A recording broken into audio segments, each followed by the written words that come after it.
Testing. There we go. I knew it wasn't working. What a fine start to this broadcast. And we're back. There we go. Thank you, St. Michael. Now I figured out the sound, and I apologize to everyone for missing the sound because I just explained how you can grow your penis and your wealth. If people had been able to hear, I had the secret formula for a longer, thicker wiener, and for how you could have bought Bitcoin at exactly the right prices and the altcoins that are going to make you a millionaire. But sadly, everybody missed it. So let's just get into some news. Off the bat, first thing I'd like to discuss is I was doing some flying recently, and I like to point out that this is a simple thing to fix. That there are a lot of bathroom doors out there that are just opening up the wrong way. They open up into the stall. They open up into the stall with not enough room. Most people, you're traveling with your luggage. It shouldn't be a jigsaw puzzle to try and take a shit before you get onto a plane. This should be a very simple thing where you open up the door outward so you can just walk in. I mean, do they not have engineers where they're countless incidents of people finishing taking a dump and just kicking open the stall door open and just like knocking out some old dude who's at a urinal or something? There's enough space. Those doors. How bad is the echo, by the way? I feel like Batman in this room, really pissing off these other neighbors in the hotel. But Saint Michael, he's got my back here, and he said, "Fuck yeah, can we trade Bitcoin for penis inches?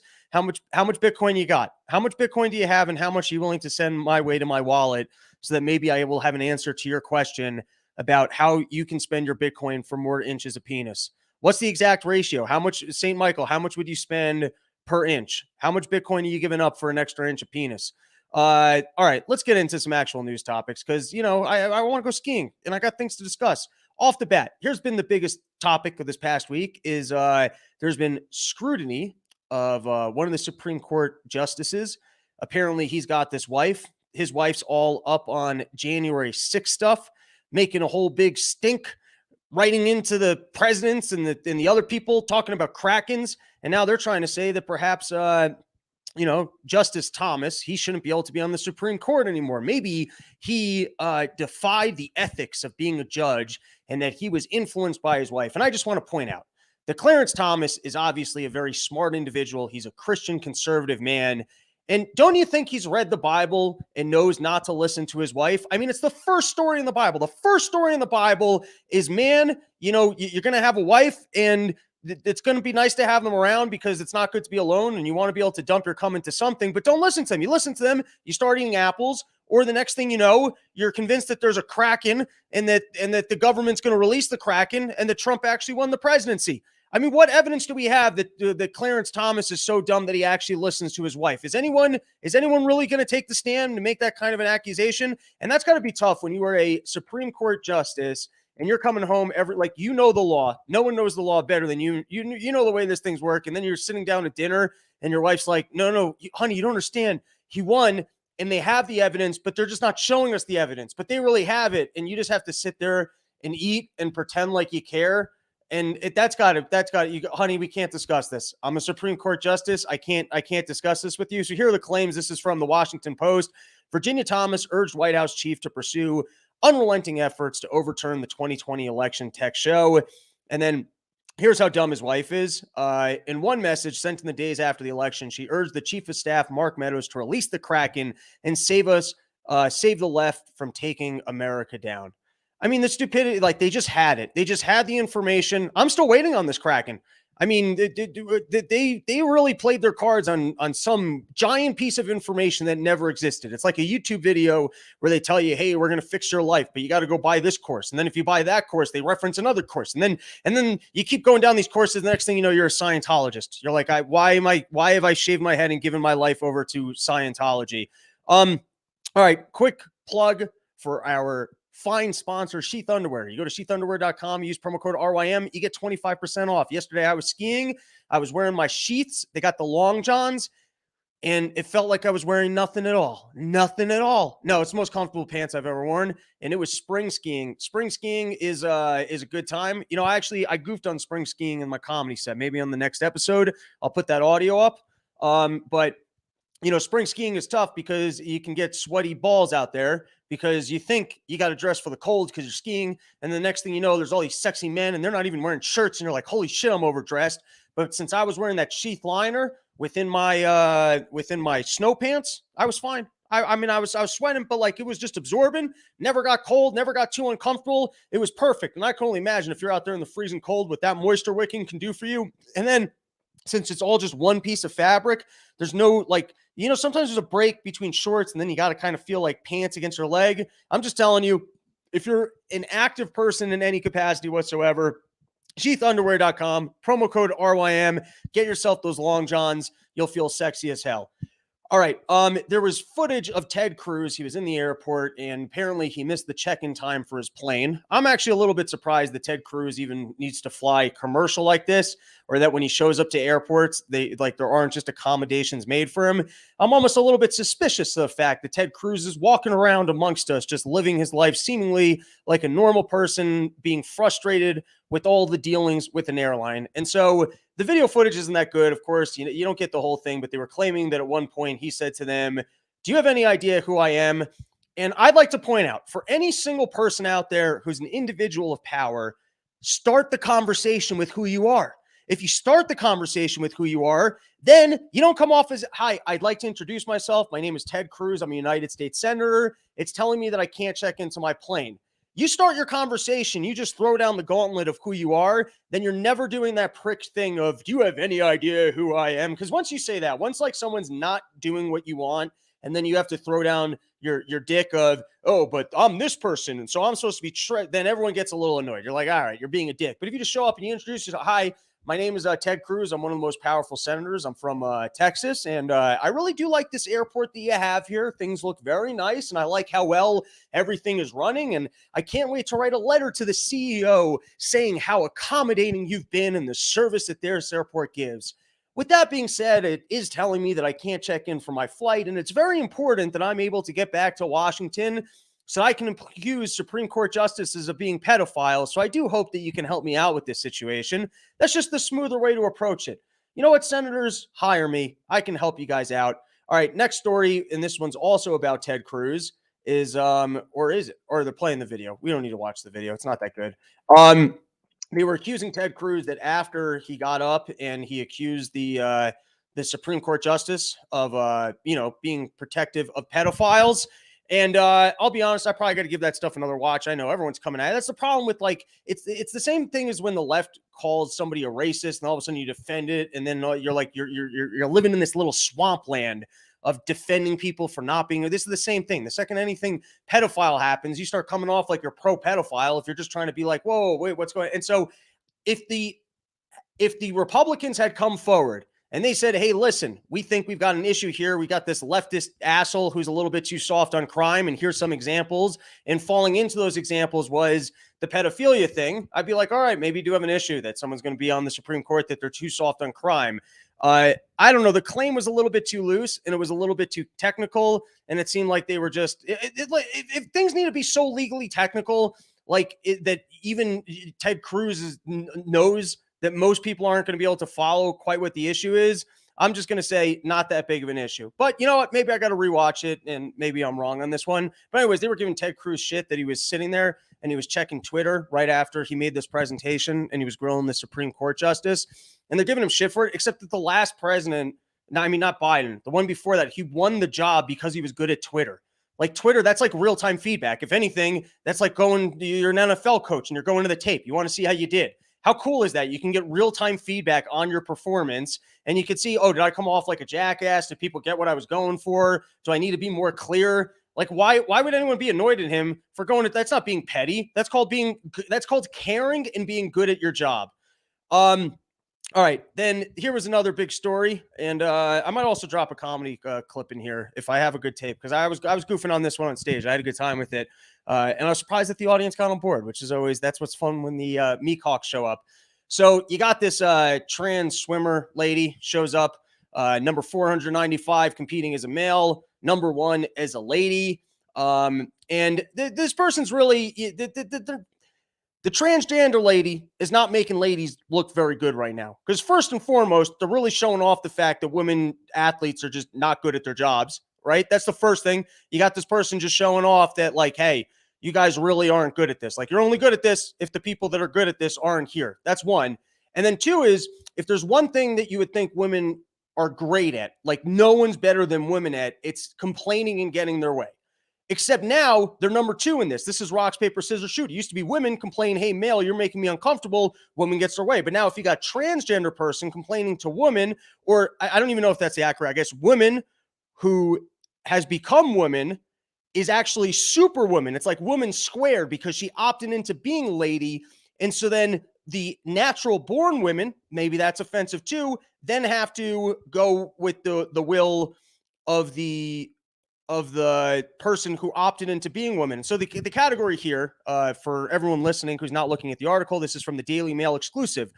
We're uncomfortable in our own locker room. Lia Thomas UPenn teammates tell how the trans swimmer doesn't always cover up her male genitals when changing, and their concerns going ignored by their coach.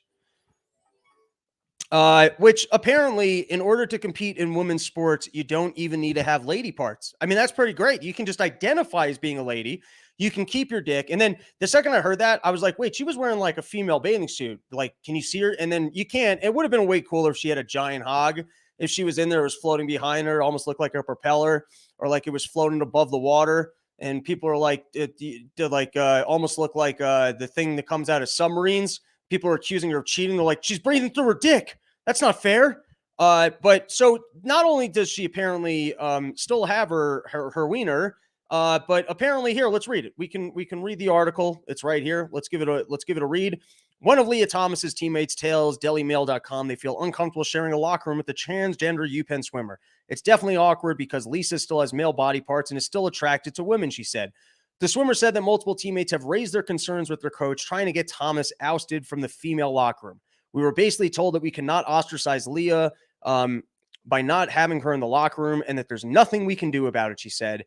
The teammate added that, it went from believe all women to unless there's a trans person, then in which case, there's a hierarchy here.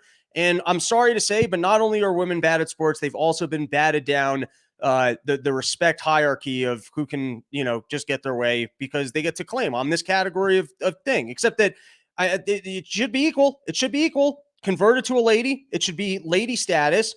And so it should be majority rule at that point. If 10 people are saying they're uncomfortable against the one person, but that's not the way they're working it now. Thomas previously competed in UPenn's men's swim team for 3 years before transitioning in 2019. All right, here's one more paragraph from this. It's really upsetting because Lia doesn't seem to care how it makes anyone else feel. The swimmer continued, the 35 of us are just supposed to be accepting, being comfortable in our own space and locker room for like the feelings of one. All right, you know what? I'm pro freedom. I'm pro people doing them. I think the being in sports and taking opportunities and scholarships from people who really only got it by complaining that, hey, how come the men are getting scholarships? I know what we're doing is not as interesting and no one cares about it, but the men are getting scholarships. And then someone new comes along and then they complain their way into taking what the women had. And it's confusing times. I just like the grin of this coach who's like, hey, we're winning. How many people you think are going to sit down, like coaches are going to sit down with some kid and be like, listen, you're not good enough for college unless you want to go ladies. If you want to start getting on the hormones and you want to go ladies, I think we could probably get you a scholarship if maybe Division II. I'm not sure about Division I. But if we start getting you on estrogen now, I think you might have a future. You might be able to get yourself a scholarship. All right, here's the latest news out of the White House. Let's take some comments. Let's see what people have to say. Sweet Petite saying, funny material. Thank you, sir. Then we got Spring, best followers, primes, and viewers on mystream.store. Remove this space. All right. I guess spammers have managed to find us. I cannot laugh at picturing a dick windmill. All right. Here's the latest news out of the White House. So we've got Jen Psaki. I think she's been boosted. I think she's gotten herself vaccinated. And I think she's putting up decent corona numbers. I'm non-vaccinated. I've only had corona twice, and I think me and Psaki are equal. If we were competing for who could get corona more, I think me and Psaki have put up similar corona numbers at this point. And so here was her quote. She had to miss her trip to Europe, which was tough for Biden because it meant that he had to actually do his own lying.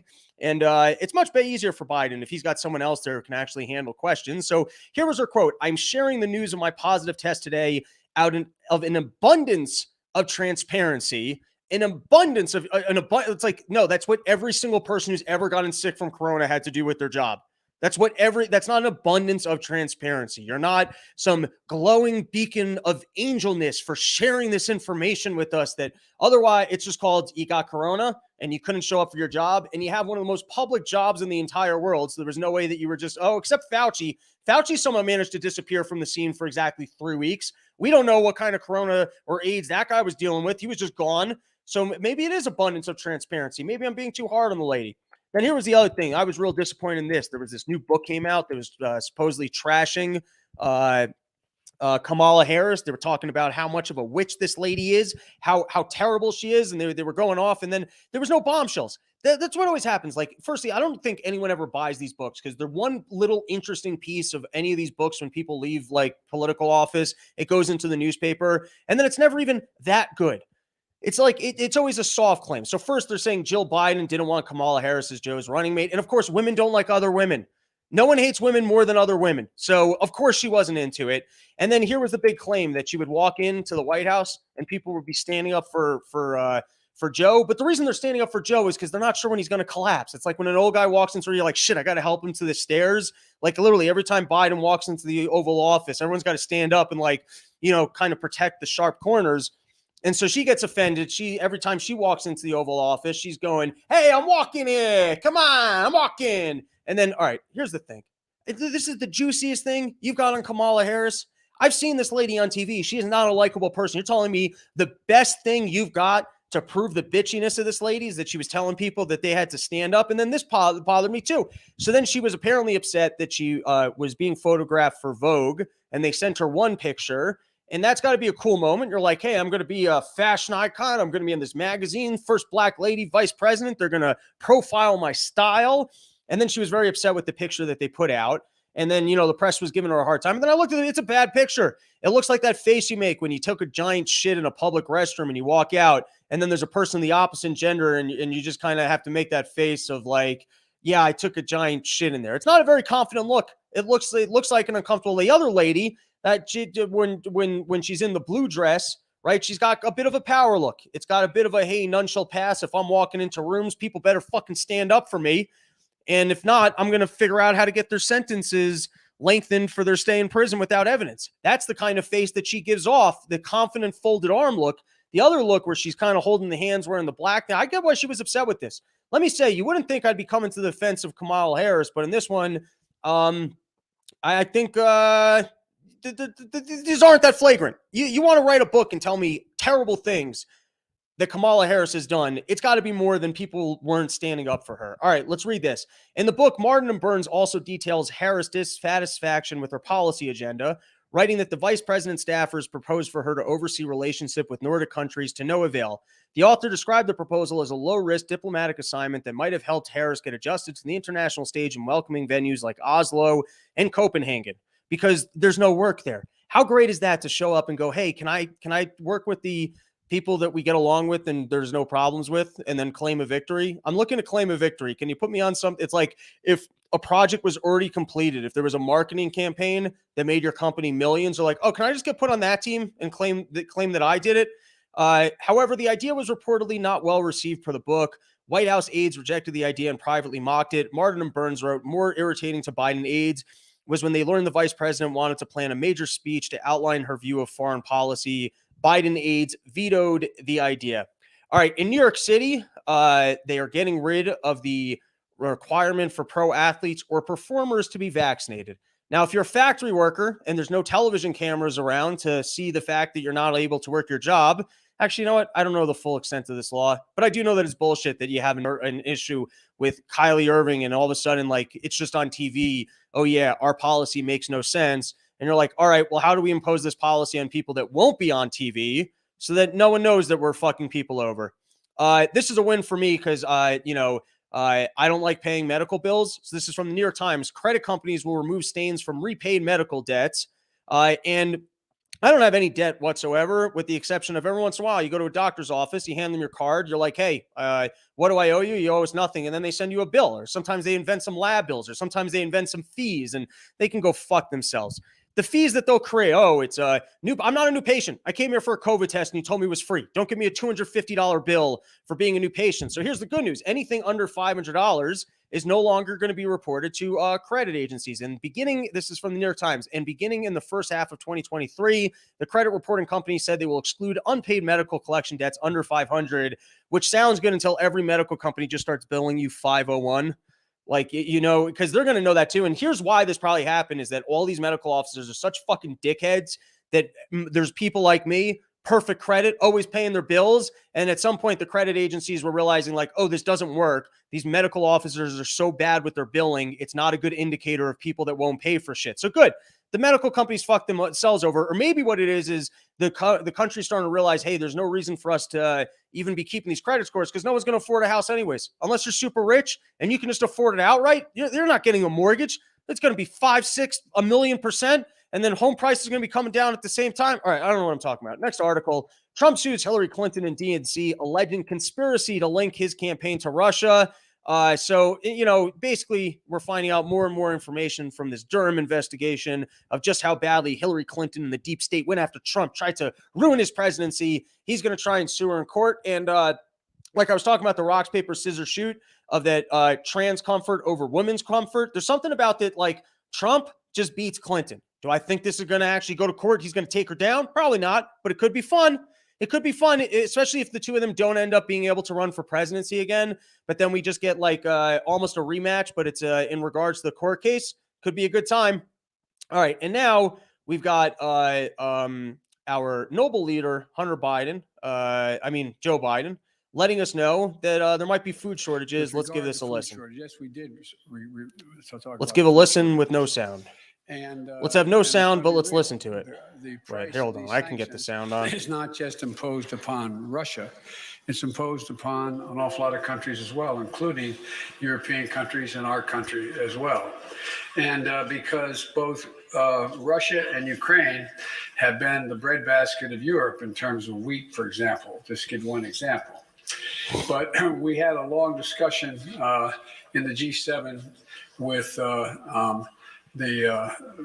both the United States, which has a significant, the third largest producer of wheat in the world, as well as Canada, which is also a major producer. And we both talked about how we could increase and disseminate more rapidly food shortages. And in addition to that, we talked about urging all the European countries and everyone else to...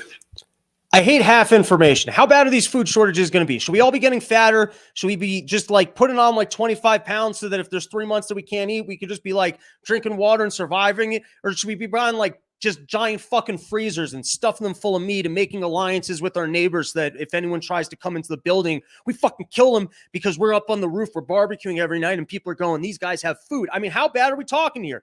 Why are you like, usually they want to get up there and go, listen, everything's great because I'm in charge. And because I'm in charge, everything's going to be really great. And by the time 3 years from now, you need to vote for me again, you can only imagine how much better I'm going to make it. Very rarely do they go, hey, I might have fucked up here when I pushed Putin into a war. And I didn't quite realize that I should have forecasted ahead of time and make sure that we had enough food and other supplies that this wouldn't be an issue and that people wouldn't die because of my decision. I mean, not just the Ukrainians, because we don't care about Ukrainian lives. That's not what we were concerned about when we pushed them into this war. And then we kept sending them guns and stuff so that they could continue fighting. Anyways, just can we get a full report on how bad this is going to be? Like, do I need to go listen to Alex Jones and find the My Patriot supply and get 50,000 pounds of rice and other things that you may or may not be able to cook in a microwave and then discover? It's kind of funny to order like 70 pounds of survival food without even tasting it. That's got to suck if like you realized, like you invite people over, you're like, don't worry, I got a bunker and I got all this survival food. And then you find out like it just wasn't even food because it's a bucket. They're sending you a bucket and they're hoping that you never need to eat from that bucket. You don't know if that's food. How many times have you gone to a restaurant and you ate it and it wrecked your stomach? How many times in your life have you gone somewhere where someone presented something to you as being food and then it wasn't food? Can you only imagine how bad those big ass buckets of survival gear is? All right, what else do I got going on? This is the latest in the war. This is from Week Magazine. Let's read a little bit of this. Russia pivots to liberating Donbas could just be a face-saving move. So Russia declared Friday that the first phase of its military operation in Ukraine was almost finished and would be henceforth focused completely on liberating Ukraine's eastern Donbas region, which is controlled by Russian-backed separatists, according to Reuters. Gotta get real close to read this. The announcement suggests Russia President Vladimir Putin's troops are switching to more limited objectives after running into fierce Ukrainian resistance in the month of the war. Reuters writes, a senior diplomatic source in Moscow characterized the strategy pivot as a face-saving move. And why do we got to call them out on this? Just be like, oh, wow, you guys are so accomplished. We really shouldn't have provoked you. Look at how mighty Russia is that you managed to take the Donbas, and, shame on you for stressing your might. And we're all super afraid that you might do it again. Like, why do we got to make them feel shitty about it? Why don't we send them a medal and go, congratulations on taking over the Donbas, and now let's work together so that the world doesn't starve next year and we don't have to be afraid of nuclear war. Why do we got to be shitty to what do you want them to go, all right, fuck you. I'm not just taking Donbas. I'm going to take the whole fucking place. Biden says of Putin, for God's sake, this man cannot remain in power. So we had a bit of an issue here where they actually let Biden speak. They don't usually do that, and they usually try and keep him on script. And so in this case, he goes out to Europe. He's making all sorts of speeches. He's like, wow, I'm actually in charge here. I'm taking planes. That Psaki's at home. She got corona. I don't have corona. I'm the alpha here. I'm going to talk my mind. And so he says, we got to take out Putin. This guy can't stay in power. And so instantly the team gets on it. They address what was said. This is from The Hill. Blinken, U.S. not seeking regime change. I think the president, the White House, made the point last night that quite simply President Putin cannot be empowered to wage war, engage in aggression against Ukraine or anyone else, Blinken said during a visit to Jerusalem, according to multiple news reports. As you know, and as you have heard us say repeatedly, we do not have a strategy of regime change in Russia or anything else for that matter. His statements come after Biden said Saturday that Putin can't remain in power. They might as well just come forward and go, listen, he says dumb shit. That's why we voted for him. Everyone's got their thing. His thing is he said dumb shit. He said dumb shit.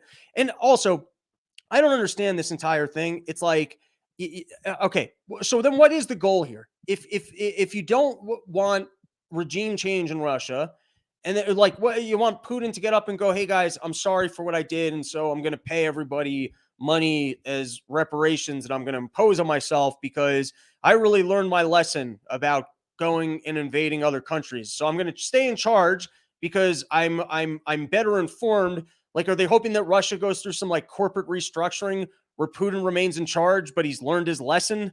Like, what exactly, if you don't like, what is the plan here? So we're not at war. We're going to send some supplies, but not enough supplies. We're going to be fearful. We're going to continue to buy their energy, or other countries are going to continue to buy their energy. We're going to sanction them in other capacities. We think that he's guilty of war crimes, and what he's done is the most evil thing ever. But he should keep his job. I mean, we're not saying that war criminals shouldn't be able to keep their jobs or run their countries. That's not the ideal here. It's like, can we get clear messaging? And then this was funny. This is from The Atlantic. They're trying to defend Biden. It's the road game setup. It's not that easy for me to see this shit. All right, let's read it. The Atlantic. But Biden broke his long streak of message discipline. Isn't that funny? Isn't that a funny way of saying that the guy, like, usually Biden is better at not being a dumbass. In this case, he broke his policy of not being a dumbass because he got a little bit cocky and he realized he forgot that he's just supposed to read the teleprompter. All right. And then we've got Russian general claims only 1,400 Russian troops have died in Ukraine. And before we start screaming that this figure is inaccurate, I think they count Russian soldier lives. It's a little bit like dog years because they so don't care about their army and military that 1,400 figure might actually be more like the figures that we've been seeing. It's just like a different way of doing the record keeping. And then this is out in Iran. We're shaking up everything. Now that we're at war with Russia, we need new allies. We're going to be buying coal from North Korea. We're going to be going down to Venezuela. We're going to be buying their oil. Now we got to figure out the situation in Iran. We need to make enemies out of our allies and our allies into enemies. It's a big shakeup. Things are going to get confusing for the next election. Season 4 of 45 or whatever we're up to in America, it's going to get interesting. So this is from Reuters. U.S. envoy not confident Iran nuclear deal is imminent. So here's a paragraph from this article, but there are still outstanding issues. Kazari said, in order for the deal to be reviewed, Washington must remove the foreign terrorist organization designation against Iran's Islamic Revolution. How does that work? How does someone go from being designated a terrorist to, oh, sorry, you weren't, we messed that up. Maybe they got to go through the same corporate restructuring Putin does to go from war criminal to person who should still be running a country. All right, let's move ahead here a little bit. I'm going to cover one or two more stories, and I'm going to go hit the slopes. Hunter Biden helped secure funds for U.S. biolab contractor in Ukraine emails. This is from the New York Post. They're claiming, and I was just thinking, can you imagine if with Hunter Biden, this entire crack thing was just an act? And if you really got inside the deep state, this was the guy who was, he was really pulling all the muscle. This is, you get into the deepest levels of the CIA, and Hunter Biden's there. He's making all the decisions. It's either that or some very important world decisions are actually being made on crack. It would be interesting for all the conversations that you see about geopolitics. People are talking about how wars, they're being fought for oil, they're being fought for water, they're being fought for nickels and for semiconductors and for all these supplies. How many decisions are being made by people that are just on a lot of drugs? Like, I remember I was once reading this book about Hitler. He's in that bunker and they're just slapping him full of painkillers and amphetamine. And so he's out there waving his arms going, kill Jews, kill Jews, kill Jews. And that was because he was all fucking amped up on drugs. How often are people that are just amped up on fucking drugs making reckless decisions? Who's going to write that book? Who's out there wants to join me in writing the true tell-all of the political decisions in world history? Because you think about the weekends that you've done too many drugs and like the decisions you make on like a Sunday morning because you've been doing, shit all weekend or like in a hangover. And then just imagine world leaders doing way more drugs than that and then making important decisions. All right, I think that's all that we're going to cover today. We got it in. I'll probably be back on Tuesday or Wednesday with another morning briefing from the home studio. I appreciate all of you guys for hanging out with me, and that's it for today. All right, let's take a couple of comments off the bat. Sam, hey Rob, are you and Dave coming to Chicago soon? Any dates decided? There's a Chicago date in the works. We've got a venue, trying to lock down a date. Ticket links will be up as soon as that's confirmed. Definitely looking forward to being in Chicago. It was a blast the last time, and from the amount of emails and stuff I'm getting from people going, where's this date? Which I guess Dave mentioned before we had locked down. I think we're going to have some good sold out shows. Sweet Petites, disseminate food shortages. All right. St. Michael's, wasn't there some video of Hunter getting a foot job and smoking crap with the girl from Mulan?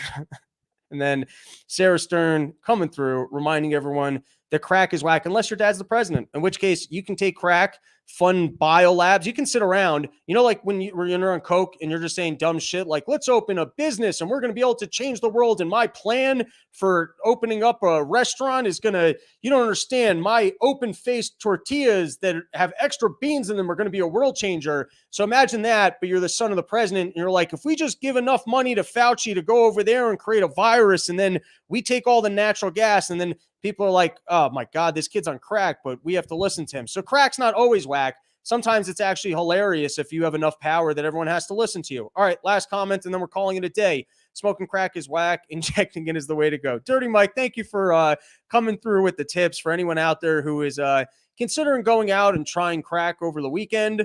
It's Sunday, so there's still time. There's still time in your weekend. Every once in a while, if you spend Friday and Saturday, you realize you've done nothing fun or interesting. You don't want the entire weekend to go to waste. You're going to have to show back up to work on Monday morning, live your miserable fucking life just so you can have another weekend. And you can't just have another weekend where you just sit on your couch, do nothing, jerk off, and watch Netflix. So, why not try some crack? And so Dirty Mike is there just reminding you that you don't want to smoke it. You want to inject it. And if you want to do safer drugs, I recommend Yo Kratom or Yo Delta, sponsors of this show. If you're over the age of 21, you get your Yo Kratoms, you get an entire kilo of it. And, you take it responsibly, and then you just kind of have a nicer day. Or you take the Yo Delta gummies, you get high as shit. All right, that's it for today. Thanks, everyone, for hanging out with me. We'll be back Tuesday or Wednesday with another episode.